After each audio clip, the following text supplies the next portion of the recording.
कौन कौन क्वेश्चन लगाना ट्राई किया था ये बताओ। नहीं, आप लोग सभी लोग ट्राई किए थे।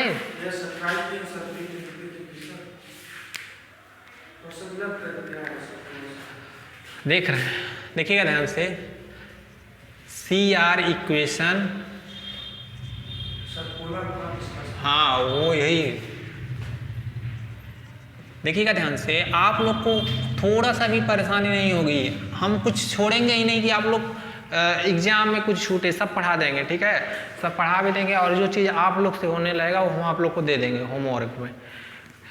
तो CR equation in polar form, सबसे पहले आप लोग को स्टेटमेंट दे दिया जाएगा। ऐसे पूछा गया कि स्टेटमेंट क्या पूछेगा कि अगर जो फार्मूला होता है CR इक्वेशन का r थीटा में, वो दे देगा, कहेगा प्रूव करिए, ठीक है।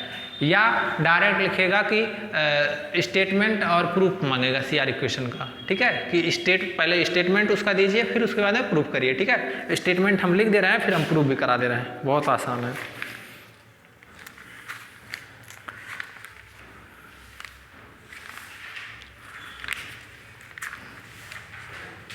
आज कल क्लास है, उसके बाद छुट्टी हो जाएगी आप लोग की।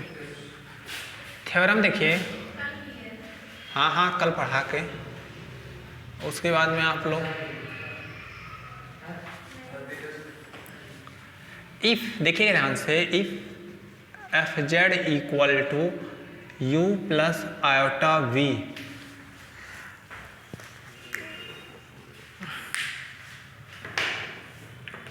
मोटा एक मार्कर था,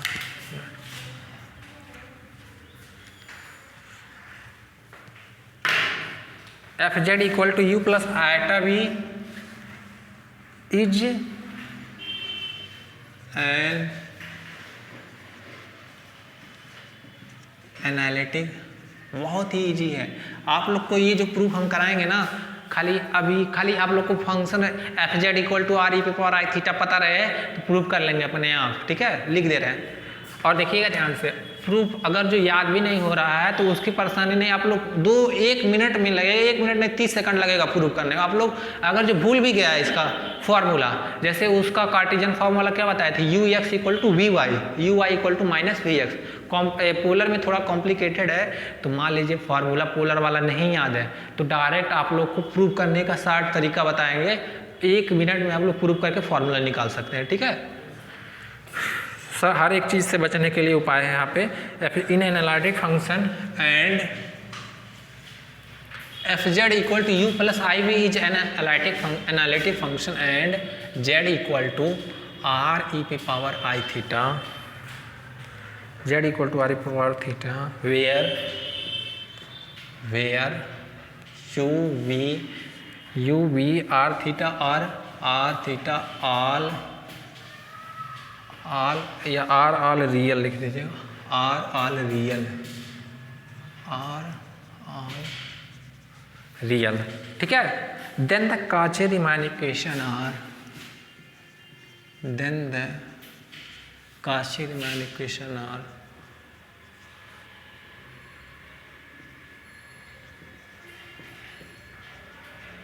CAUCHY है।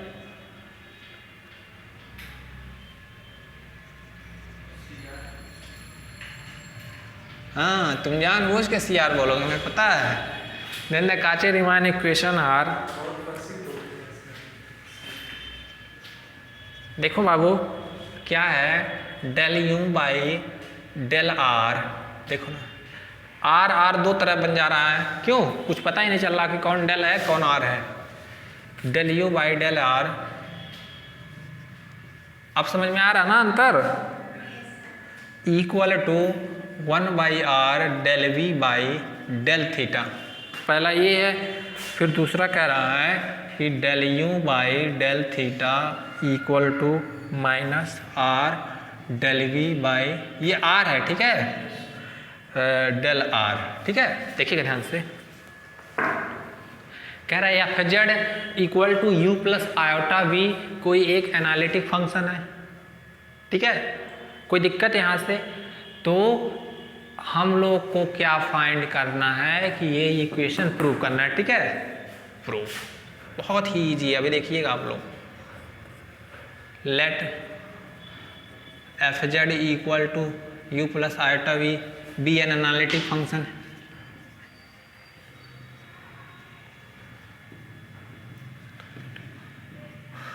ठीक है, कोई दिक्कत? और जेड बराबर क्या दिया इधर देखो जी, तो इसको ऐसे लिख सकते हैं u plus iota V equal to F Z बराबर क्या रख दे रहे हैं आर ई पे पावर आई थीटा।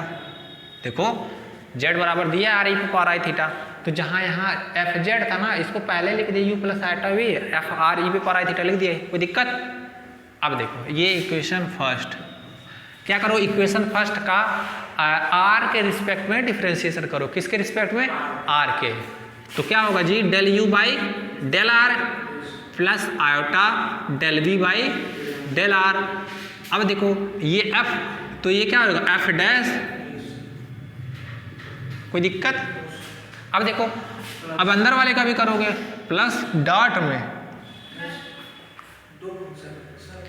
कहाँ दो फंक्शन है? अरे सबसे पहले ये एफ ऑफ जेड है, तो एफ ये एफ किसका फंक्शन है? आर ई पे पावर आई थीटा का, पार्शियली डिफरेंशिएशन हो रहा, तो सबसे पहले फंक्शन का होगा, तो क्या होगा एफ डैश आर ई पे पावर आई थीटा। अब ये अंदर वाले का होगा ना, तो अंदर partially differentiation with respect to R है, तो खाली आर का ही होगा ना, पार्शियली है, तो यहाँ क्या हो जाएगा ई पे पावर। किसी को कोई दिक्कत नहीं समझ में आया? नहीं आया तुमको? हाँ चलिए, इसमें समझना क्या है, बच्चों वाला है। अब क्या करिए, इसी का एक बार किसके रिस्पेक्ट में कर दीजिए, थीटा के रिस्पेक्ट में, तो क्या होगा जी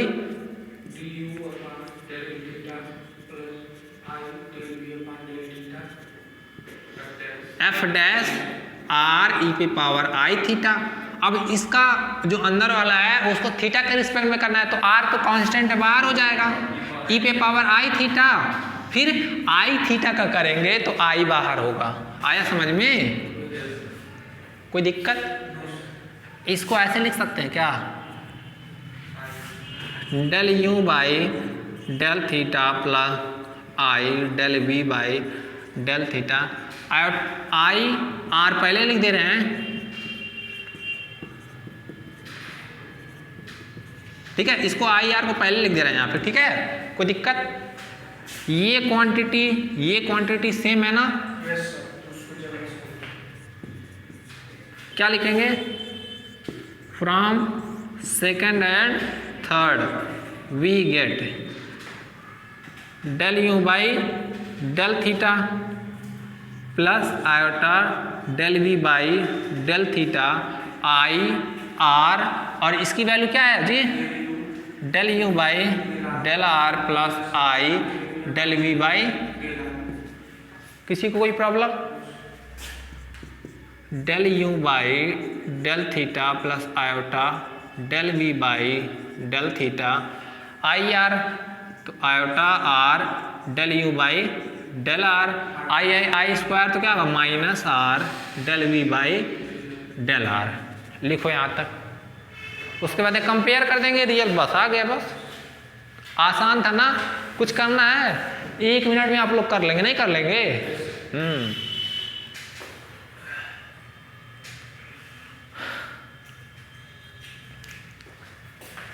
लिखिए तब बता रहे हैं आगे।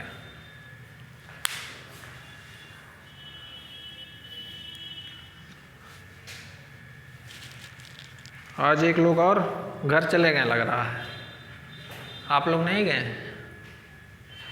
यही पढ़ ले आप लोग, यही पढ़ने का उम्र है, घर तो बहुत जाना है, दिवाली हमेशा आती है, क्यों? अच्छा आप लोग 3rd ईयर में हैं, तो क्या ये जो पढ़ रहे हैं एक दिन आएगा दोबारा? दिवाली तो बहुत आए हैं, मनाए हैं, आएगा भी, हमें नहीं कह रहे हैं कि दिवाली नहीं मनाना चाहिए, मेरे मजबूरी है, हमको घर जाना नहीं तो हम जाते ही नहीं दिवाली में घर। अभी मत पूछ लेना सर क्या मजबूरी है।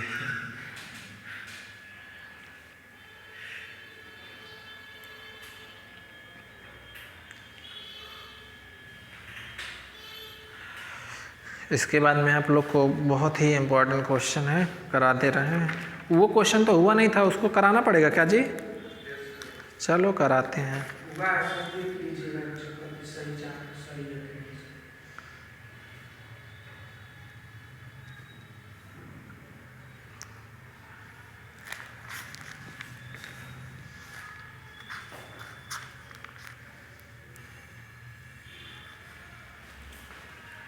हमको नहीं लगता है कि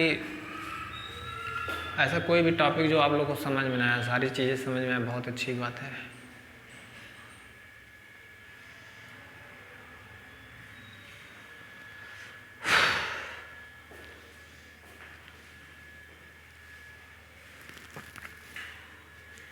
तब आप लोग रिटर्न कब आएंगे?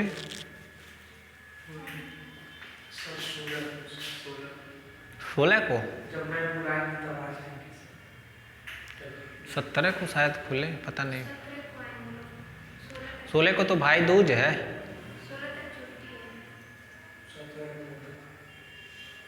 आप लोग बुक और नोट्स जो पढ़ाए हैं मैम और जो हम, उसको लेते जाइएगा। ये नहीं कि घर पे जाकर दिवाली एंजॉय करिए, पटाखा वटाखा फोड़िए, तो उसी चक्कर में पढ़ाएं।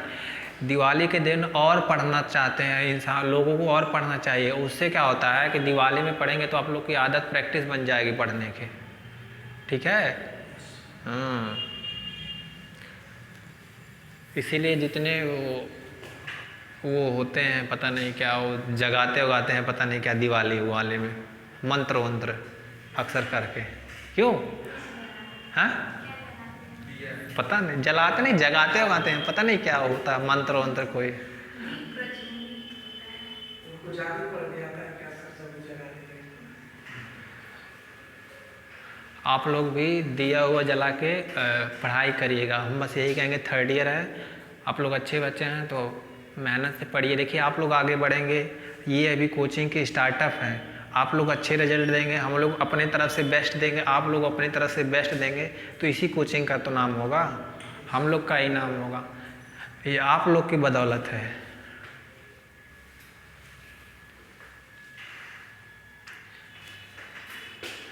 चलिए,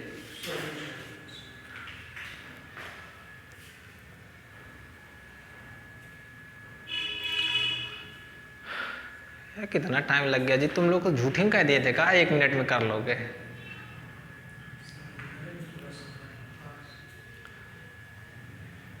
ऊपर का मिटा दे। हाँ, अरे हम बस ज़्यादा नहीं कर,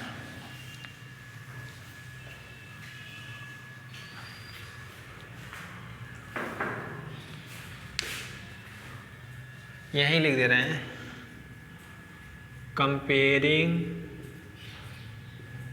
रियल एंड इमेजिनरी पार्ट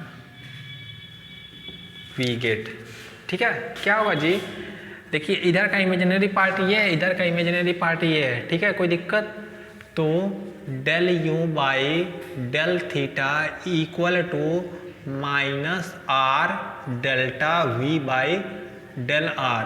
पहला मिल गया ना, ये सेकंड वाला देखिए, ये मिल गया कि नहीं?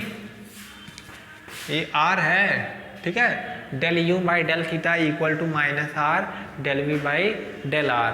और सेकंड वाला देखिए, del we by del theta and क्या होगा, R del you by del are.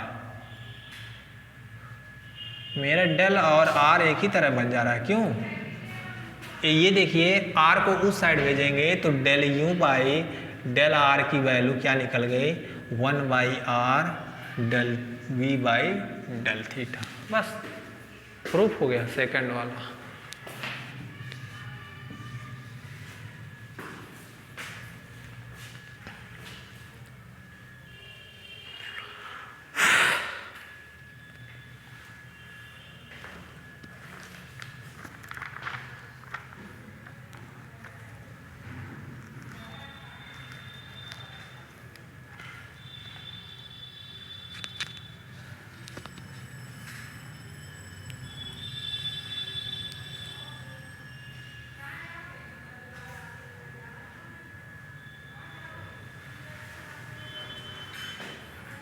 हो गया जी?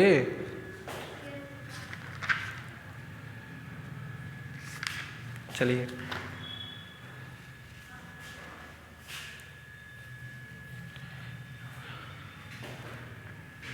प्रूविंग आसान है कि नहीं, कर लेंगे आप लोग ना। बस एक ही चीज़ आप लोग को यही पता, ये तो पता है सबके जुबान पे रटा हुआ है, बस इसको क्या करना है, इसको लेफ्ट उसको राइट में ले जाना है, ठीक है। अब जहाँ जेड वहाँ हम लोग क्या रखेंगे, R E power I theta, ठीक है। बाकी एक बार आर के रिस्पेक्ट में, एक बार थीटा के रिस्पेक्ट में, फिर देखेंगे कि यहाँ राइट साइड में, लेफ्ट साइड में क्या है मेरा, लेफ्ट की राइट साइड में, ठीक है। राइट साइड में मैचिंग कर रहा है जो, वहाँ से हम इक्वेशंस की वैल्यू पुटअप कर देंगे। उसके बाद में सॉल्व करके रियल इमेजिनरी पार्ट कैलकुलेट कर लेंगे, आपका जो थ्योरम है वो आ जाएगा, प्रूफ इक्वेशन। इसी को हम लोग बोलते हैं काचे-रीमान इक्वेशन इन पोलर फॉर्म, ठीक है। चलिए मिटाएं।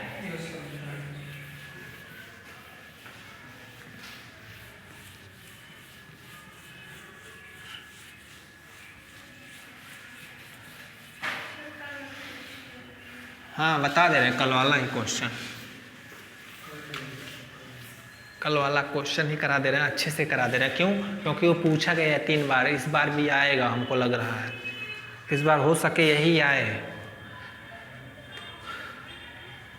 क्वेश्चन लिखाया नहीं रहे हैं, बस फंक्शन लिख दे रहे हैं, क्योंकि कल क्वेश्चन लिखे थे आप लोग ना, तो क्वेश्चन लिखने नहीं जरूरी, जो फंक्शन दिया है ये दिया है,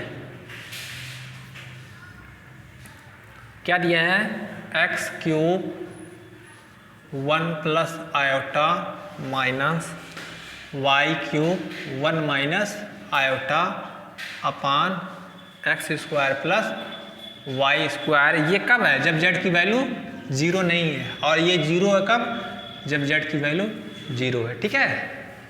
यही दिया था ना, हाँ। अब यहाँ से हम लोग देखिएगा ध्यान से, हम लोग जानते हैं एफ जेड, सोल्यूशन ये लिख दे रहे हैं, एफ जेड इक्वल टू क्या होता है जी, u प्लस आयटा v, ठीक है।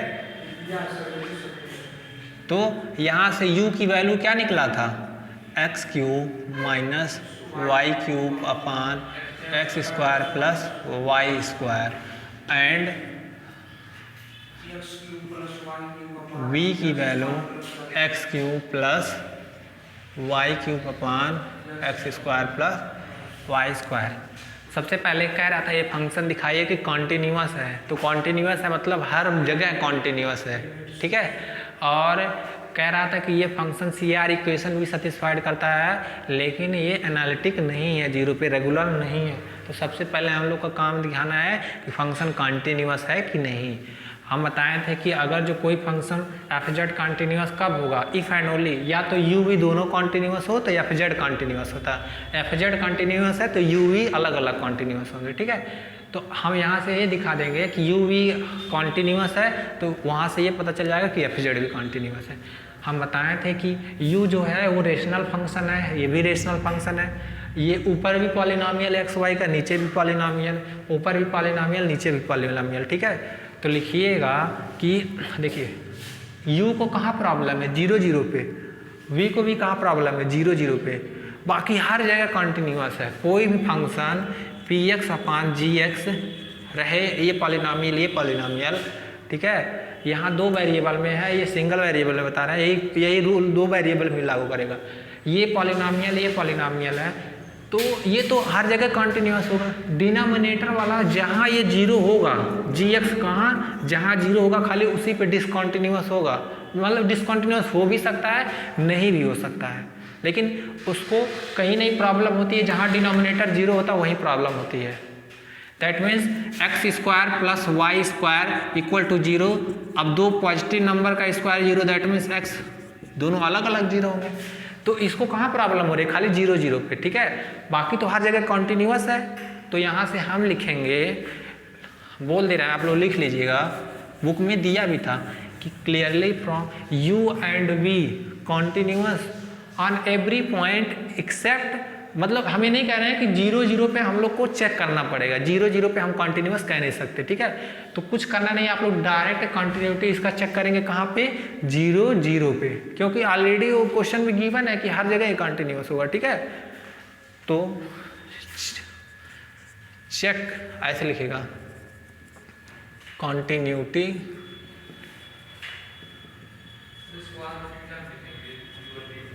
हाँ आर थीटा में भी लिख दे रहे हैं, आसान वैसे हो जाएगा, अभी बता रहे हैं। अब हम लोग को किस पे कंटिन्यूटी चेक करना है, 0 0 पे। क्यों?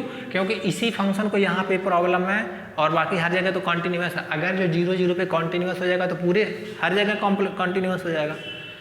तो यहाँ क्या करेंगे, पुट x बराबर आर कास थीटा, y बराबर आर साइन थीटा। कोई दिक्कत?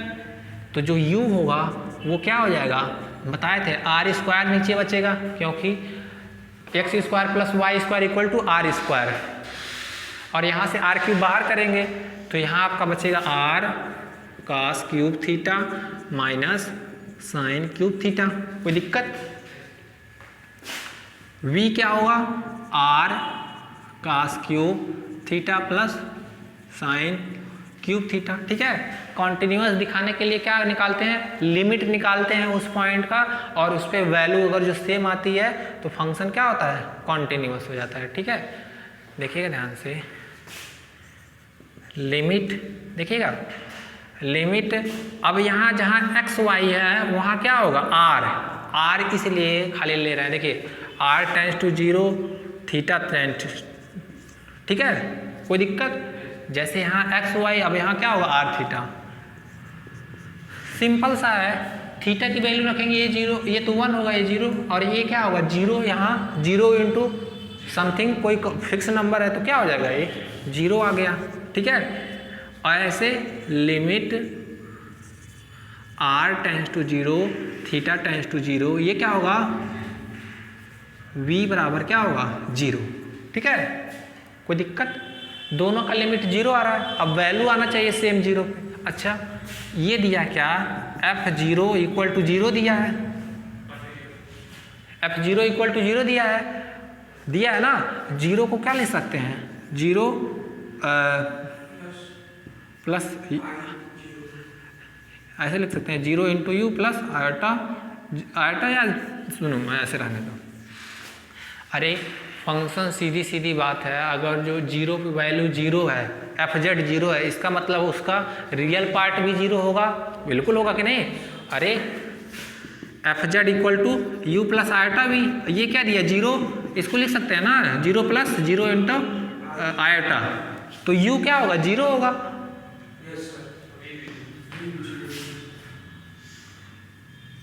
f0 इक्वल टू 0 दिया है, क्वेश्चन में ऑलरेडी दिया है z बराबर 0, तो यहाँ से u equal to 0 and v equal to 0। Function की 0 पे जो वैल्यू, u की भी वैल्यू 0 आ जा रही है, v की वैल्यू 0, लिमिट 0 पे कहाँ आ जा रही है, 0 सेम आ जा रहा है ना। तो यहाँ से ऐसे लिखेगा, limit z tends to 0, z लिख दे रहे हैं, x y जो भी, u equal to f0 equal to limit z tends to 0 v, तीनों की वैल्यू सेम आ रही है ना। अच्छा, जब इसका लिमिट 0 पे जा रहा है, इसका लिमिट 0 पे जा रहा है, तो fz का भी लिमिट 0 पे जाएगा। क्यों? देखिए fz बराबर u plus iota v, limit ले लो, इसका लिमिट 0 पे जा रहा है, इसका लिमिट 0 आ रहा है, दोनों का सम क्या हो जाएगा 0 पे।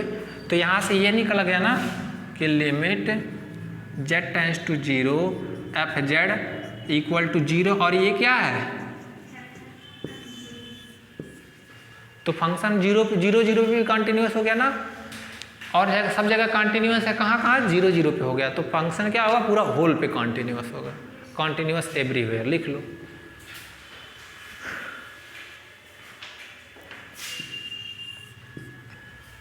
समझ में आया ना। हाँ,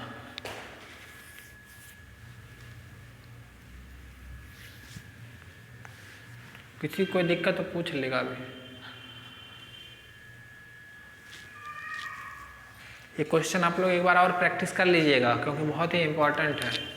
देखिए यहाँ जो z0 लिखे हैं, z0 आप लोग इसका कोई मीनिंगलेस है या कोई भी, देखिए इसलिए चाहे r लिखिए, चाहे जब z 0 पे टेंड करेगा इसका मतलब x y 0 पे टेंड करेगा, जब x y 0 पे टेंड करेगा इसका मतलब r थीटा 0 पे टेंड करेगा। ठीक है, बस मीनिंग यही है। तो यहाँ से लिखिएगा, this imply that fz continuous everywhere. Everywhere मतलब हर जगह, और हर जगह यहाँ का क्या मतलब है, कॉम्प्लेक्स प्लेन। कॉम्प्लेक्स प्लेन के हर एक पॉइंट पे फंक्शन क्या है, कॉन्टिन्यूअस है। रात में हम जग गए, मेरा आँख दर्द कर रहा है।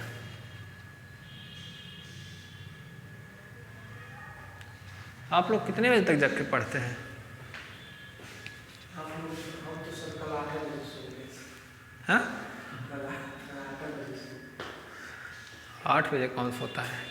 छोटे बच्चे सोते हैं जो 4 साल 5 साल के होते हैं, उन लोगों का कोई टाइमिंग थोड़ी होता, जब मन करता सो जाते हैं कि नहीं। अरे हमारा मत पूछो, हमारी आदत है, हम सुबह 7 बजे सोए थे, पूरी रात झपक भी नहीं लिए हैं, सोचो मतलब होता है। इस समय मेरी आंखें ये दोनों काम ही नहीं कर रहे हैं, हमको लग रहा है कि ये अपने आप ऊपर नीचे हो रही हैं। तो सर जब सोए होंगे 7 बजे तो जगह होंगे 5 बजे। 9 बजे सुबह यूनिवर्सिटी जाना था, 2 घंटे। 2 घंटा सोए। तब से अभी तक सोए नहीं। तब से सोने की कोशिश कर रहे थे, नींद ही नहीं लग रही थी। मेरी आदत है पहले से, हम लोग दिल्ली में थे तो रात रात में लाइब्रेरी में जग के पढ़ते थे, पूरी रात ऐसे सुबह 6 बजे 7 बजे से सोते थे, पूरी रात लाइब्रेरी में थे। तो हम ही नहीं, दिल्ली का ऐसा माहौल है, आप वहाँ जाएंगे, आप लोग के हम लोग के लाइब्रेरी में वहाँ गर्ल्स बॉयज़ सब अलाउड है, मतलब सब रहते हैं। और वहाँ ये है कि थोड़ा सा भी कोई शोर नहीं करेगा, एकदम ज़रा सा जो चेयर हिल रहा है वहाँ भी नहीं शोर करेगा। वहाँ खाली लाइब्रेरी बना है, आप 12 घंटे का ज्वाइन कर सकते हैं, 24 घंटे। खाली बच्चे अपना खाने पीने का सामान ले जाके दिन रात उसी में पढ़ते रहते हैं। हाँ, गोरखपुर में नहीं, लेकिन उतना दिल्ली में माहौल सही है पढ़ाई की, ठीक है।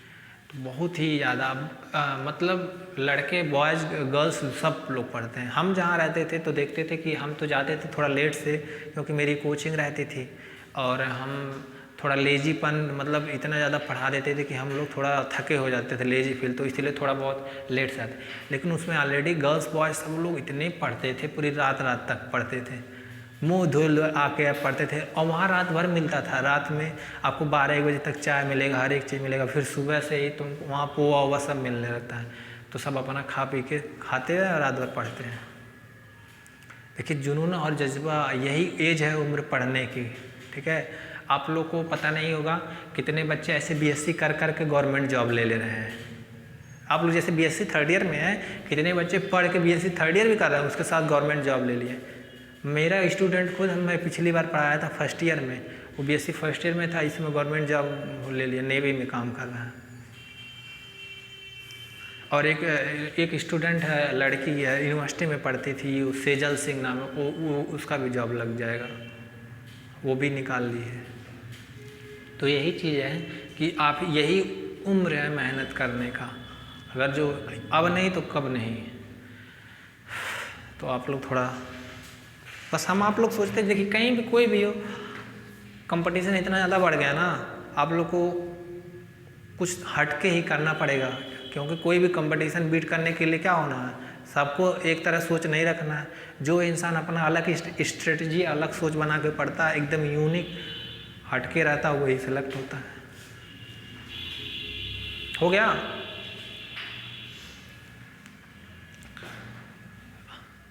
ये आप लोग का बीएससी से गुजारा हो जाएगा? किसी का नहीं होगा। बीएससी एमएससी करके कोई पूछने वाले नहीं है, एमएससी कर करके घूम रहे हैं, पीएचडी करके घूम रहे हैं, कोई पूछने वाला नहीं।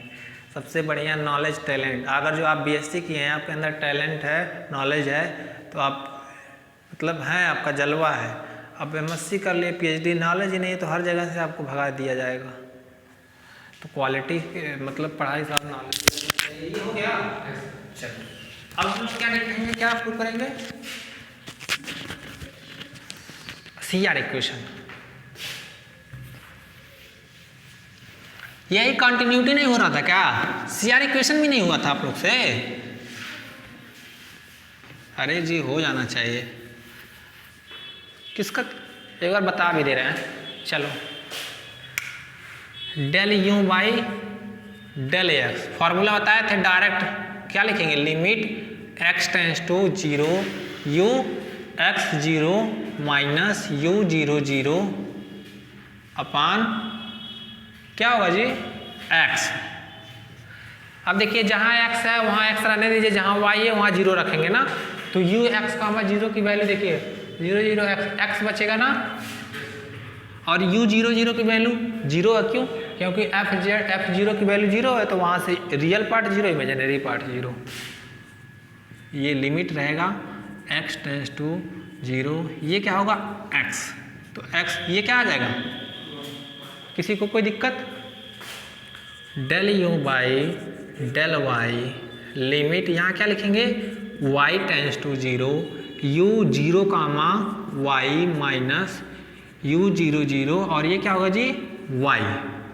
अब जहाँ x है वहाँ क्या रखेंगे 0 रखेंगे, तो माइनस y होगा कि नहीं, देखो 0 यहाँ तो माइनस y क्यूब, 0 यहाँ अपान y स्क्वायर, तो यहाँ क्या आएगा माइनस y माइनस 0 अपान y, और यहाँ क्या होगा लिमिट y टेंस टू 0।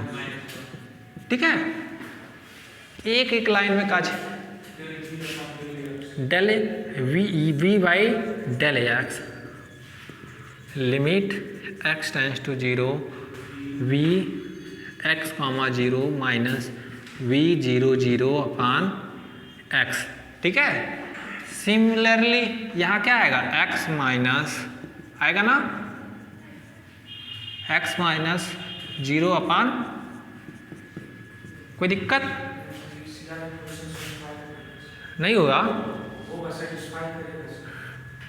अरे एक तो निकाल लेने दो।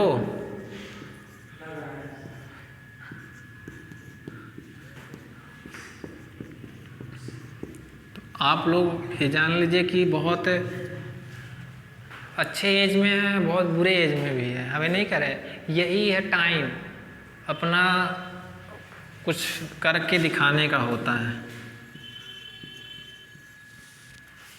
लिमिट y, अब ये मत कहिएगा सर आप क्या करके दिखाए हैं, क्यों?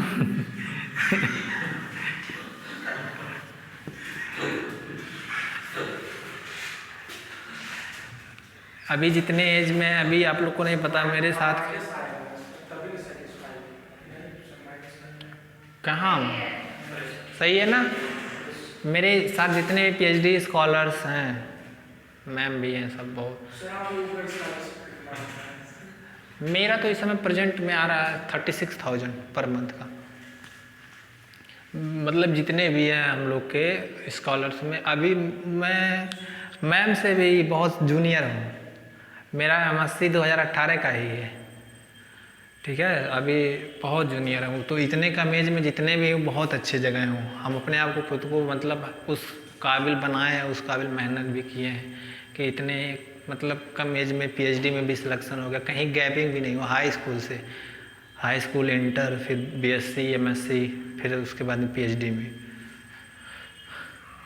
तो तुम लोग को पूछने का मौका ही नहीं देंगे। ठीक है, यहाँ से क्या होगा जी del u by del x equal to, कोई दिक्कत? यहाँ से देखो आया ना सेम, डेल u बाई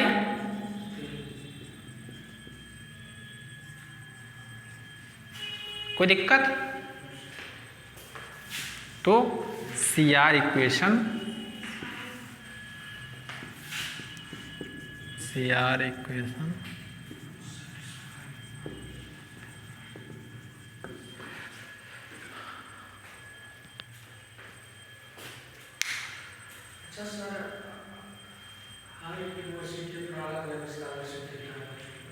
हाँ, सब यूनिवर्सिटी, यहाँ सिद्धार्थ यूनिवर्सिटी DDU का यूनिवर्सिटी का कुछ मैच करता है, बाकी कोई यूनिवर्सिटी सब जैसे जैसे यहाँ थर्ड ईयर सेकेंड ईयर में जो चीज़ें पढ़ोगे वहाँ फर्स्ट ईयर में डाल देगा।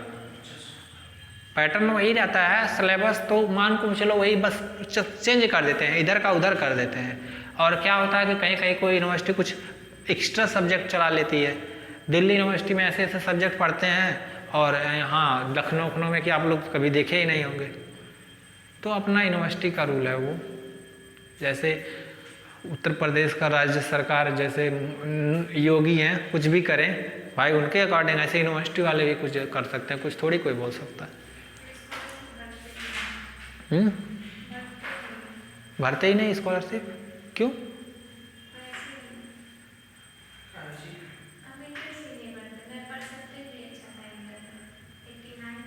अच्छा तुम तो उसमें DST इंस्पायर में हो सकते थे, तुमको भरना चाहिए, पागल हो तुमको हर। हाँ तो वही तो, इतना अच्छा देख तुम लोग में क्या था, तुम्हारा 60,000 पर ईयर मिलता तुमको, फिर तुम BSc करती तब भी मिलता, 3 साल MSc करते तब भी मिलता, फिर PhD करते उसके थ्रू भी पैसा मिलता, फिर तुम्हारा जॉब भी लग जाता है। DST वाले DST के अंदर रख लेते हैं सब। अब कुछ नहीं कर सकते हो, अब नहीं कुछ कर सकते हो तुम।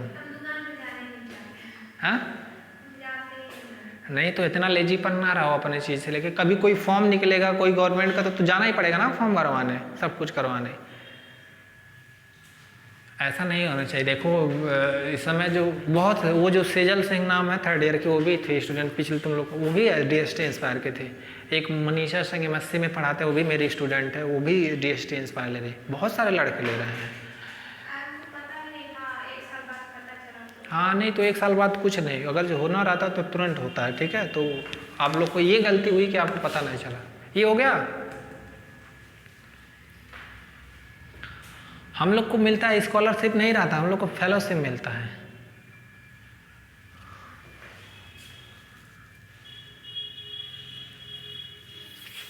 कोई बात नहीं, तुम उससे अच्छा करके दिखाओ ताकि उससे अच्छा पैसा मिले। जो नसीब में रहता वही मिलता है। जल्दी जल्दी लिखो जी, हो गया।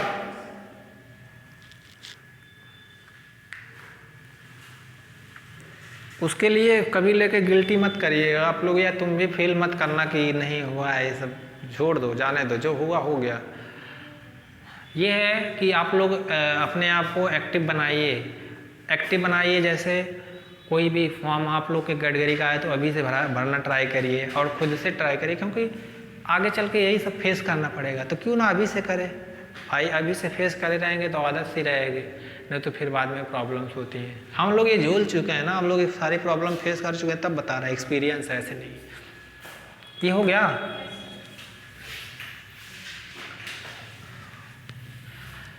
तो क्या है जी, फंक्शन कॉन्टिन्यूअस है हर जगह और CR इक्वेशन भी सेटिस्फाइड कर रहा है, लेकिन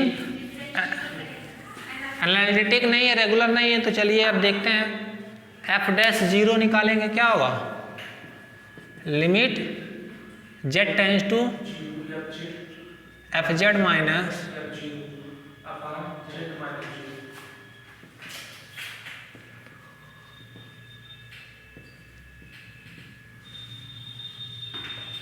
रख दो भाई x³ minus y³ plus iota x³ plus y³ upon x² plus y² x plus iota y। कोई दिक्कत? अरे z, ये z बचेगा ना, तो उसके जगह पे x प्लस आयोटा y रख दें। ठीक है, केस फर्स्ट हम बताएं तो 2 बात। अच्छा, y का 3 डिग्री में है ना, ऊपर y न्यूमरेटर मतलब डिनोमिनेटर देखिए, डिनोमिनेटर में y 3 डिग्री आएगा। क्या कर रहे हैं? नहीं यार, रियल इमेजिनरी करोगे तो सेम आ जाएगा, अलग अलग चूज करना है, कुछ हटके करना है। देखिए, इफ z टेंड्स टू 0, जब z 0 की तरफ करेगा तो वी चूज वन पाथ, देखिएगा वी चूज, क्या चूज कर लिए, y बराबर x, ये भी ओरिजिन से ही पास होगा ना। तो f' 0 बराबर क्या होगा जी, लिमिट, अब यहाँ x टेंड्स टू 0, क्योंकि जो y होगा वो x में आ जाएगा, x³ क्या होगा 0। देखो y बराबर x रखोगे तो क्या आ जाएगा 0, और यहाँ क्या होगा 2 आयोटा x³, और यहाँ देखो 2x² और x प्लस आयोटा, तो ये क्या होगा 2x³ 1 प्लस आयोटा। कोई दिक्कत? देखो y² x² 2x² और यहाँ से x कॉमन करेंगे तो 2x³ 1 प्लस आयोटा, x³ से x³ कैंसिल, 2 से क्या बचेगा आयोटा अपान, मिला ना, k सेकंड।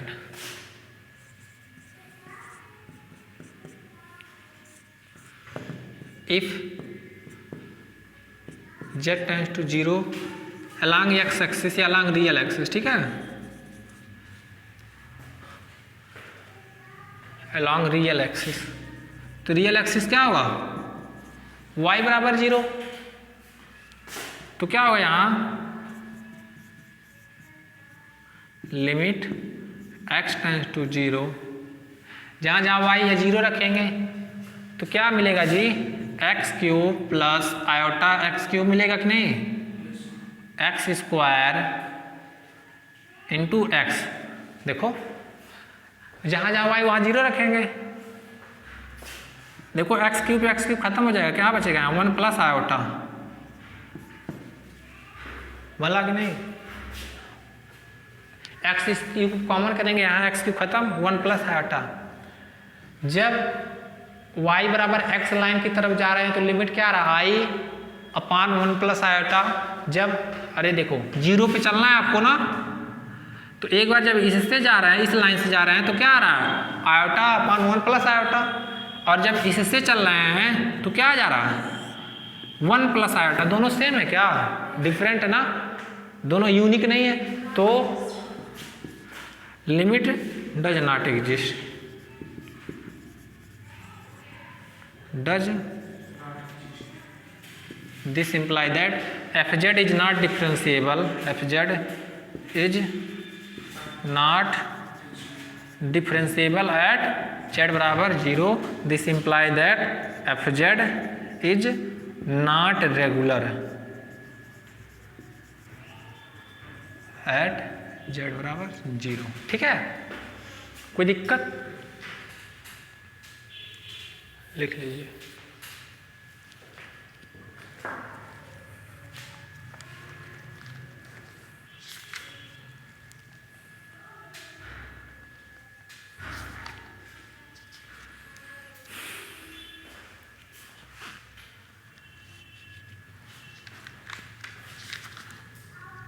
एक क्वेश्चन दे रहा है एग्जाम्पल नंबर 3, आप लोग जाके करिएगा ट्राई, नहीं होगा तो हम बताएंगे, ठीक है।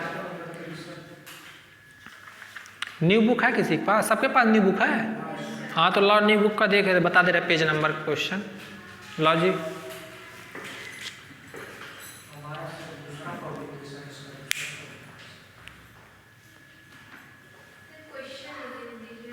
हाँ क्वेश्चन लिखना पड़ेगा। अच्छा आप लोग कुछ नहीं ऐसे देखिएगा, जो फंक्शन हम बता दे रहे हैं, बहुत ही इंपॉर्टेंट क्वेश्चन है, कितनी बार पूछा गया। देखिए हम ये नहीं कर रहे, आप एक बार ट्राई करिएगा, अगर जो हो जाएगा ठीक है, नहीं तो हम करा देंगे, क्योंकि देखिए ये क्वेश्चन के साथ हम रिस्क नहीं लेंगे, ये क्वेश्चन आ भी सकता है, तो जो क्वेश्चन आ सकता है उसको हम तो बिल्कुल कराएंगे। एक बार आप लोग ट्राई करिएगा, नहीं आएगा खुद से एक बार, तो हम उसको क्या करेंगे, सॉल्व करा देंगे, ठीक है।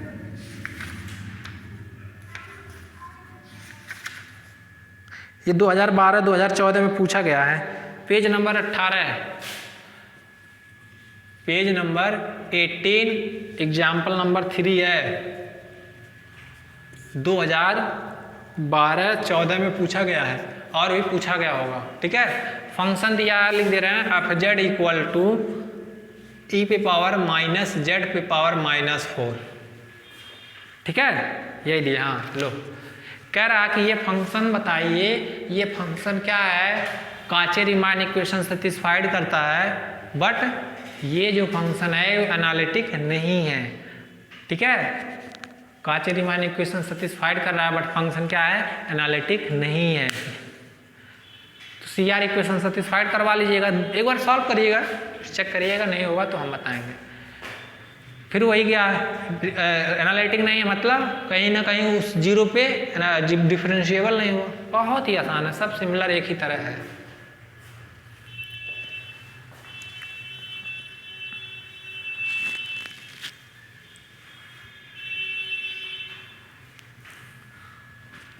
अब धीरे धीरे हम लोग चैप्टर एंड पे करते हैं, बस 1-2 मेथड बता देंगे, कंस्ट्रक्शन वाला आप लोग कर लेंगे, वो इजी आता है, वो डिफरेंशियल इक्वेशन फर्स्ट ईयर का जब पढ़े होंगे आप लोग एग्जैक्ट वाला, तो वहाँ से कर लेंगे, ठीक है।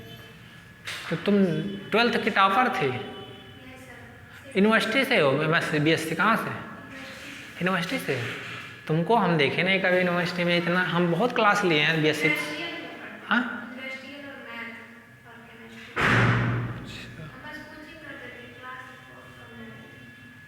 तो BSc में कितना परसेंटेज है वहाँ तुम्हारा? कितना है? और सेकंड ईयर फर्स्ट ईयर में 58 था। बहुत कम हुआ है जी तुम्हारा। क्यों, मन से नहीं किए थे क्या?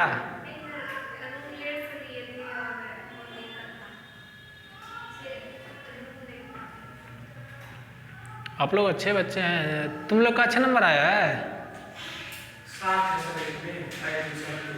70?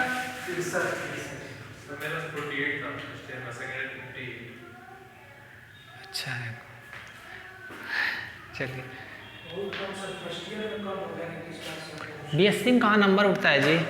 65 हो गया, 65 टॉपर का होता है, 65-70। हम अपने कॉलेज के टॉपर थे, मेरा 66 है, 60.6538। सोचो, तो ऐसे ही नंबर उठता है। BSc में ज़्यादा नंबर नहीं उठता। MSc में नंबर उठता है अच्छे। MSc में 80-90%, 92% उठता है। ये हो गया। देखो, जो यूनिवर्सिटी से बच्चे रहेंगे उसके नंबर अच्छे उठते हैं, क्योंकि यूनिवर्सिटी से अच्छे नंबर उठते हैं। हम नहीं कह रहे हैं, अब आप लोग नंबर यूनिवर्सिटी में रह के ना पाए तो ये आप लोग की गलती है। हो गया। इंडस्ट्रियल केमिस्ट्री से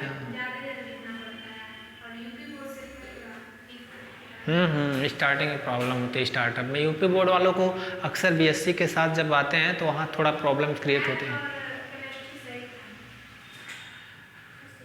कोई बात नहीं, नंबर मायने नहीं करता। आप लोग टैलेंट है, पढ़ने में सही है, बस समझ में आ रहा है, बहुत सही है। ये हो गया, मिटा दें, सब समझ में आ गया ना? तो कहाँ नहीं कर पा रहे थे आप लोग? Page number 18, example number 3। Function क्या दिया? fz इक्वल टू e पे पावर माइनस z पे पावर -4। आप लोग को ये क्वेश्चन लगा के आना है। लगा लेंगे तब भी सही है, नहीं लगाएंगे तो हम कराएंगे, क्योंकि रिस्क नहीं ले सकते बिना। क्या हुआ, टाइम नहीं है क्या? जाना है, भूख लगी है? चलिए कुछ बता देते हैं, फिर छोड़ देते हैं, कोई बात नहीं। कब से पढ़ रहे हैं आप लोग? अगर जो नेक्स्ट टॉपिक में हम लोग पढ़ेंगे हार्मोनिक फंक्शन। हार्मोनिक फंक्शन क्या होता है? इसके पहले से छोटा सा एक लाप्लास इक्वेशन सुने हैं ना? कैलकुलस में पढ़े होंगे BSc सेकंड ईयर में। हाँ, इसी को ऐसे लिखते थे, del phi by del x2 plus del 2 phi by del y2 equal to 0। ठीक है, जो कोई भी फंक्शन इस इक्वेशंस को सेटिस्फाइड करता है, कौन सा? लाप्लास इक्वेशन को, ऐसे फंक्शंस को बोलते हैं हार्मोनिक फंक्शन। ठीक है, और कोई फंक्शन fz एनालिटिक है और ये हार्मोनिक, एनालिटिक या छोड़ो बात, कोई भी फंक्शन fz है, ये u प्लस आइटा v के फॉर्म में होगा ना?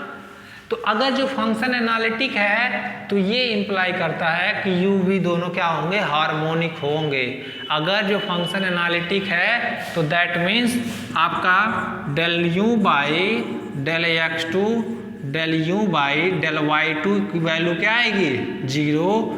del v बाई, देखिएगा ध्यान से, फंक्शन एनालिटिक है तो u v क्या होंगे? दोनों हार्मोनिक होंगे। अगर जो u v हार्मोनिक ना हो तो फंक्शन एनालिटिक नहीं होगा। कन्वर्स, फंक्शन एनालिटिक है तो u v क्या होंगे? हार्मोनिक होंगे। p imply q, not q imply not p। देखिएगा, एनालिटिक है तो हार्मोनिक होगा, नहीं हार्मोनिक नहीं है तो एनालिटिक भी नहीं होगा। ये होता है निगेशन बोलते हैं। क्या होता है? निगेशन। P इंप्लाई Q, मतलब एनालिटिक है तो हार्मोनिक होगा, हार्मोनिक नॉट, इसे बोलते हैं नॉट हार्मोनिक नॉट एनालिटिक। समझ में आया? ऐसे differentiability imply continuity, not continuity imply not differentiability. समझ में आया? ये नॉट का सिंबल है, निगेशन इसका। डिफरेंशियबिलिटी किसको इंप्लाई करता है? कंटिन्यूटी को। नॉट कंटिन्यूटी मतलब कंटिन्यूअस नहीं है तो डिफरेंशिएबल भी नहीं होगा। निगेशन पी इंप्लाई क्यू, इसका निगेशन क्या होता है? Not Q imply not P. चलो फिर छोड़ देते हैं फिलहाल, कल के लेक्चर में आप लोग को बताएंगे। समझ में आया ना आज का? हमको लग रहा है कि चलिए